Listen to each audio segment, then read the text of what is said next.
বক্তব্য দিচ্ছি। এই সময় আমরা আনন্দ মিছিলে জগন্নাথপুর সহ সারা দেশে আমরা মানুষ মেতে উঠেছিলাম। কেন মেতেছিলাম? আমাদের 15.5 বছরের জালিম শাসক শেখ হাসিনা, যিনি বলেছিল এদেশ থেকে সে পালাবে না, কিন্তু সে পালিয়ে গেছে।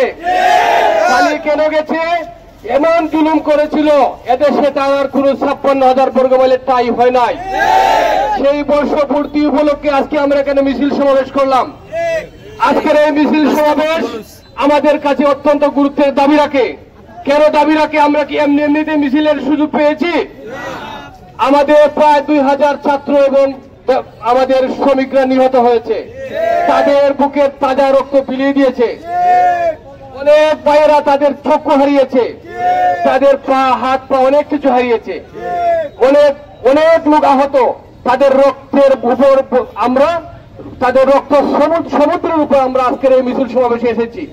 এই জন্য আমি আল্লাহ রাব্বুল আলামিনের শুকরিয়া আদায় করি এবং আপনাদের প্রতি আমি আহ্বান জানাই যে রক্তের উপর দিয়ে আমরা আজকের এই মিছিলের সুযোগ পেয়েছি, যে বাংলাদেশকে পেয়েছি। সেই জালিমের কি এখানে আর কোন সুযোগ দেওয়া যায়? জালিমের কোন পরিবেশের সুযোগ দেওয়া যায়? আমাদেরকে সিদ্ধান্ত নিতে হবে যে জুলুমের মাধ্যমে হাসিনা পালিয়ে গেছে, এখানে যেন নতুন কোন জুলুমের সৃষ্টি না হয়। নতুন কোন জুলুমের কি সুযোগ দেওয়া যায়? কখনো দেওয়া যায় না।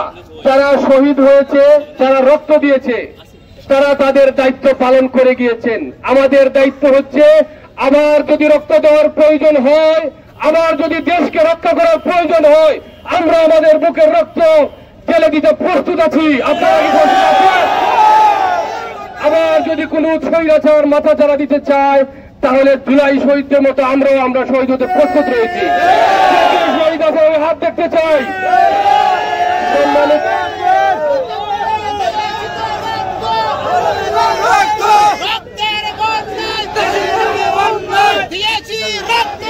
আমরা জুলাই শহীদদের ওয়াদা দিচ্ছি, জুলাই শহীদ এবং আহত যারা আছেন তাদের প্রতি আমরা ওয়াদা দিচ্ছি, তাদের রেখে যাওয়া দেশকে আমরা ন্যায় এবং ইনসাফের দিকে এগিয়ে নিয়ে যাব।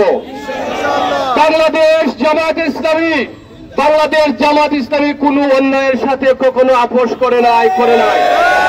বাংলাদেশ জামাত ইসলামী কোন জালিমের অর্থের কাছে কোনদিন আপোষ করে নাই।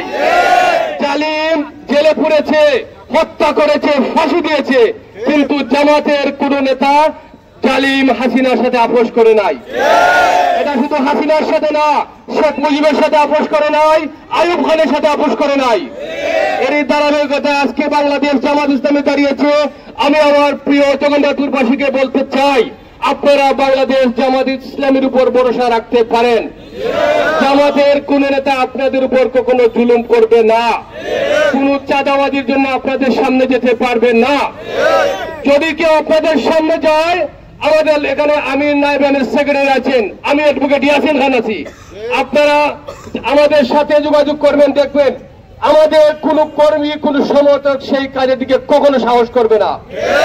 পাশাপাশি যদি অন্য কোন জালিম, অন্য কোন স্বৈরাচার বা কোন চাঁদাবাজ আপনাদের কষ্ট দেয়, তাহলে আমরা ব্যবসায়ীদের সাথে কাঁধে কাঁধ মিলিয়ে আমরা তাদের প্রতিহত করবো ইনশাল্লাহ। এটা হচ্ছে জুলাই শহীদদের রেখে যাওয়া আমাদের তাদের প্রতি ওয়াদা। আপনারা কি ওই ওয়াদা পালনে প্রস্তুত আছেন? ইনশাল্লাহ বাংলাদেশ জামাত ইসলামী ন্যায় এবং ইনসাফের প্রতীক দাঁড়িপাল্লাকে নিয়ে আগামী নির্বাচনে এগিয়ে যাবে। সারা দেশে সুর উঠেছে। সারা দেশে কি উঠেছে? সব দেখেছি বারবার দাঁড়িপাল্লা এইবার, সব দেখেছি বারবার দাঁড়িপাল্লা এইবার। সম্মানিত উপস্থিতি, সর্বশেষ কথা রাখছি, আমি অ্যাডভোকেট ইয়াসিন খান আপনাদের সুখে দুঃখে সবসময় থাকবো। আপনাদেরকে একটি সুন্দর পরিবেশ, একটি উন্নত সমাজ উপহার দিয়ে আমি আপনাদেরকে নিয়ে এগিয়ে যেতে চাই। আল্লাহ রাব্বুল আলামিন আমাকে তৌফিক দান করুন। বাংলাদেশ জামাত ইসলামী জিন্দাবাদ, বাংলাদেশ জিন্দাবাদ।